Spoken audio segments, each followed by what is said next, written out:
जिस दिन से भारतीय जनता पार्टी का और इस जामताड़ा विधानसभा में कैंडिडेट मुझे बनाया गया है, तब से यहाँ के जो नेता इरफान अंसारी मेरे विषय पर कई अनाप शनाप टिप्पणी करते आ रहे हैं। कभी बोलते हैं कि हम उड़ीसा से आए हुए झारखंड में क्या कर रहे हैं, कभी कुछ।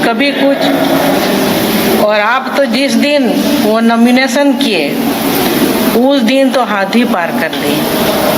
उस दिन जो टिप्पणी हुआ मेरे लिए, उसने जो किया, जो भावनाएं उसने रखी थी वो व्यक्त कर दी। इससे हमारे समाज के सभी महिला वर्गों में आक्रोश है और महिलाएं जिस तरह से उनके द्वारा इस क्षेत्र में कम से कम 10 साल से प्रताड़ित होते हुए भी आ रहे हैं, उनको वो बेइज्जती कराते भी रहे हैं।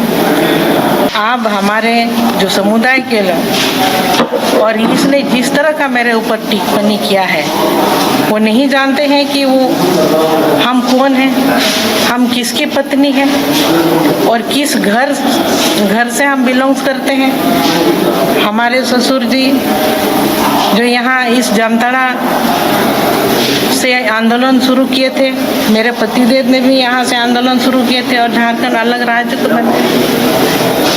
हमारे लिए इस तरह का टिप्पणी तो हमारे समाज के सभी वर्ग, हमारे महिला वर्ग आहत हैं, तो इसीलिए हम उनको माफ नहीं करने वाले हैं। इरफान अंसारी जैसे मानसिकता रखने वाले लोग और जो आज वो इंडिया गठबंधन टीम में उनको मंत्री भी बनाया गया है, तो जो जिन लोगों ने उनको मंत्री बनाया उनको भी एक दायित्व बनता है कि एक मंत्री का क्या ये होना चाहिए, अनुशासन होना चाहिए। क्या इस तरह एक आज मेरे पति नहीं है तो क्या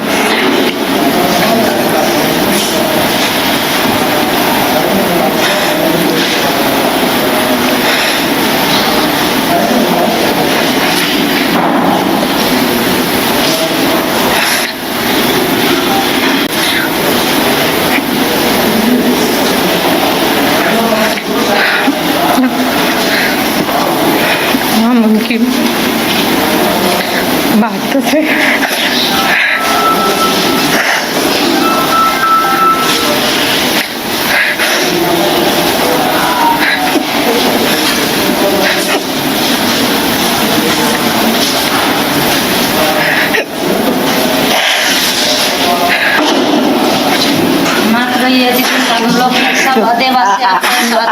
हम लोग हैं। आपका जब उल्लंघन हुआ, आपका बेइज्जत हुआ, तो हम लोग पूरा आदिवासी महिला का बेइज्जत हुआ। आपका साथ है, आपका साथ है, एकदम रहिए मत।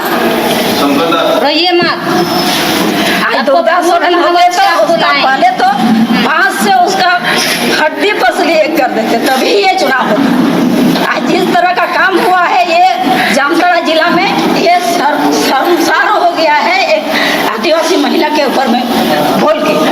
ये नहीं होना चाहिए और इस तरह का बयानबाजी जो कर रहे हैं उस पर कानूनी कार्रवाई होना चाहिए, उसको बर्दाश्त नहीं किया जाएगा। चाची रूपी सोरेन जी से भी मिले। ऐसा समय भाभी आपको तो गुरुजी के परिवार की सेवा करना चाहिए था।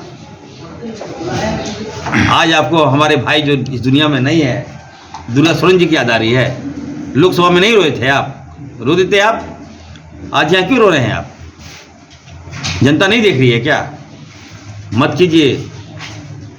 गुरुजी के परिवार साफ कहा है, आपस से कोई संबंध नहीं। रिश्ता हो सकता है, लेकिन जब पार्टी बदल दिए, भाजपा में चले गए, तो खत्म हो गया सारा संबंध।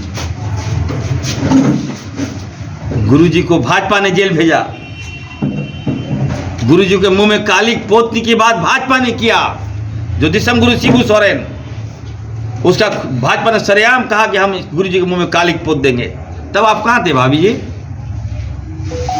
गुरुजी जेल जा रहे थे, तब आप कहां थे भाभी जी? मैं पूछना चाहता हूं। जब हमारे हेमंत सोरेन जी, हमारे राम, जिनको मैं राम बोलता हूं, नौ नोटिस दिया, भाजपा उनको घर से उठा के जेल में भेज दिया, तब कहाँ थे आप भाभी जी? कल्पना सोरेन जी जो हमारी भाभी है, दर बदर ठोकर खा खा के हर जगह, हर civil court, high district court, high court जा जाकर गुहार लगा रही थी, तब आप कहाँ थे भाभी जी? मैं जानना चाहता हूँ, जामताड़ा की जनता जानना चाहती है। तब आप पटाखे फोड़ रहे थे, मिठाई खा रहे थे भाजपा के साथ, जिन भाजपा ने हमारे हेमंत जी को जेल में भेजा, उसके साथ आप मिल गए, तो आप क्या सोचते हैं कि आपको आदिवासी वोट करेगा क्या? कभी नहीं करेगा, याद रखिएगा। ये वादा करता हूँ मैं, चैलेंज करता हूँ मैं। यहाँ तो मेरा काम पूजा है, मैंने काम किया है, जामताड़ा को सींचा है। मैं फिर से कहता हूँ भाभी जी, मुद्दे पे लड़िए, डेवलपमेंट पे आइए। ये कहाँ से आप बोल दिए कौन जो आरोप आप लगाया मुझ पर? मैंने आपको नहीं कहा है भाभी जी, मैं बता रहा हूँ। सीता सोरेन जी, मैं बार बार बोल रहा हूँ, मुद्दे पे आइए, लड़िए, मुद्दे पे लड़िए। आपका नाम कहीं नहीं मैंने लिया है कि सीता सोरेन जी ये है, वो है, वैसा है, वैसा है। फिर कहाँ से बात आ रही है? मत कीजिए, मुद्दे पे आइए। अगर फिर भी मैं कहना चाहता हूँ भाभी, अगर आपको मेरी भावनाओं से ठेस पहुँचा है, इरफान अंसारी से अगर आपको एलर्जी है, अगर लगता है कि नहीं इरफान सही नहीं, ऐसे कहा होगा, तो भी मैं कहता हूँ भाभी जी हमको माफ़ कर दीजिए आप। चलिए ख़त्म कीजिए मुद्दा को। ये ड्रामाबाजी जनता बर्दाश्त नहीं करेगी। मैं सरेआम बोल रहा हूँ भाभी, इस मुद्दा को ख़त्म कीजिए आप।